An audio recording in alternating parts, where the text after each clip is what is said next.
بسم اللہ الرحمن الرحیم۔ السلام علیکم ورحمۃ اللہ وبرکاتہ۔ زیتون کا مٹکا۔ ایک رات وہ تاجر جس کے پاس علی بابا نے زیتون کا مٹکا بطور امانت رکھا تھا، اپنی بیوی کے ساتھ چہل قدمی کے لیے گھر سے نکلا۔ دونوں میاں بیوی آپس میں باتیں کرتے جا رہے تھے۔ بیوی نے اپنے خاوند تاجر شکیل سے فرمائش کرتے ہوئے کہا، آج زیتون کھانے کو میرا بہت جی چاہتا ہے۔ عرصہ دراز سے زیتون ہمارے گھر میں ختم ہے۔ خاوند نے اپنی چہیتی بیوی سے کہا، ہاں تیری بات سے مجھے یاد آیا کہ میرا دوست علی بابا مکہ جانے سے پہلے زیتون کا ایک مٹکا ہمارے گودام میں رکھ گیا تھا۔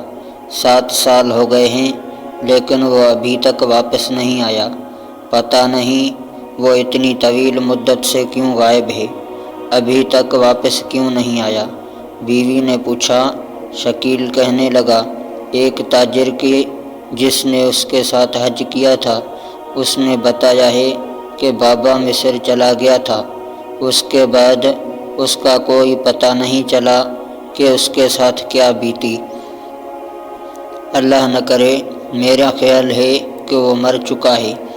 میری پیاری بیوی، وہ زیتون کا مٹکا میں تجھے لائے دیتا ہوں جو وہ ہمارے گودام میں بطور امانت رکھ گیا تھا۔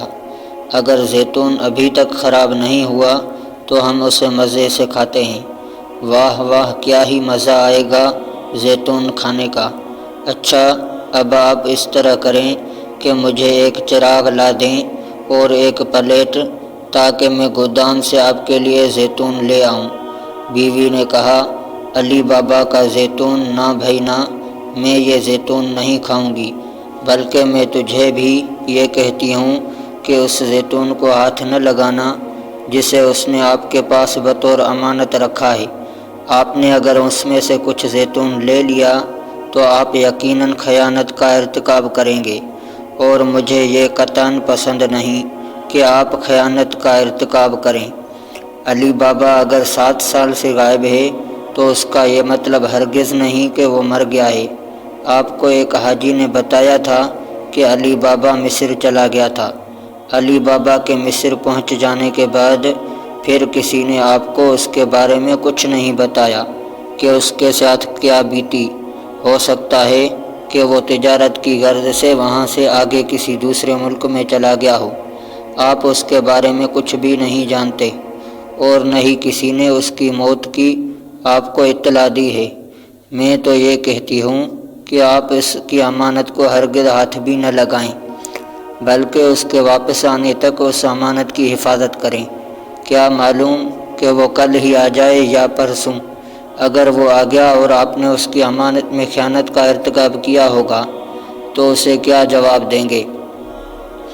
جب اس کو آپ کی اس غیر شائستہ حرکت کا علم ہوگا تو اس کی نظروں میں تمہاری قدر و قیمت ختم ہو جائے گی، اور جب لوگوں کو یہ پتہ چلے گا کہ آپ نے اپنے دوست کی امانت میں خیانت کی ہے تو وہ بھی آپ کے بارے میں کیا کہیں گے؟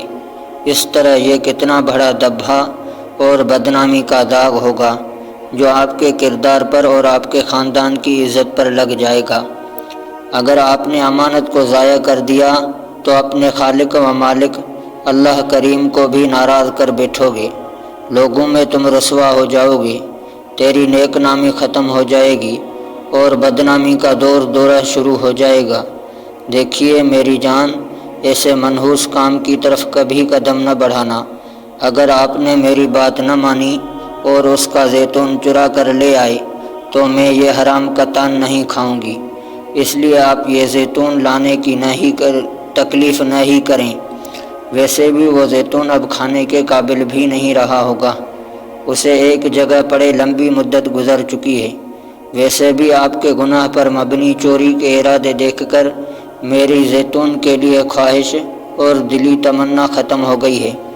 آپ ابھی اسی وقت سے اللہ سے اس شیطانی سوچ پر معافی مانگے، ورنہ اللہ سے نہ ڈرنے والوں کا انجام بہت برا ہوتا ہے۔ اللہ آپ کو بچا لے۔ تاجر اپنی بیوی کی نصیحت کو ماننے کے لیے تیار نہ ہوا۔ وہ اسے محض کسی واعظ اور مولوی کی وعظ و نصیحت اور تقریر سمجھتا رہا۔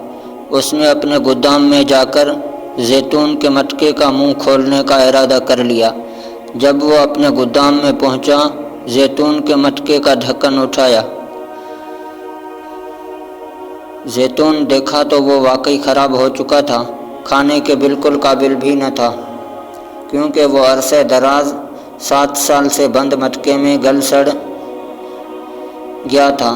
تاجر کے دل میں خیال آیا کہ مٹکے کا سارا زیتون دیکھ لیا جائے کہ سب خراب ہو چکا ہے یا اس میں سے کچھ صحیح بھی بچا ہے۔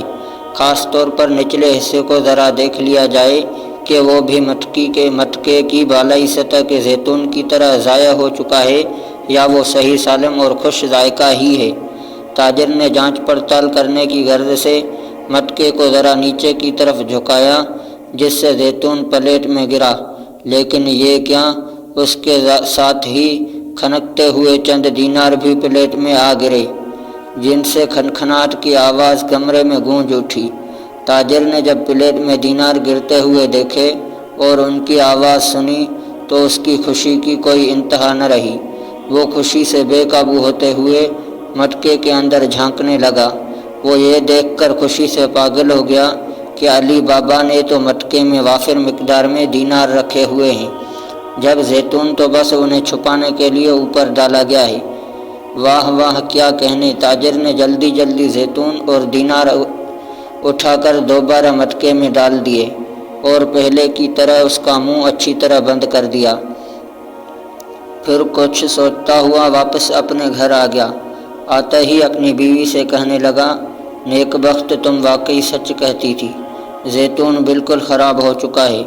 میں نے مٹکا اسی طرح بند کر دیا ہے جس طرح وہ پہلے تھا۔ علی بابا جب واپس آئے گا تو اس کو اس کی امانت لوٹا دوں گا۔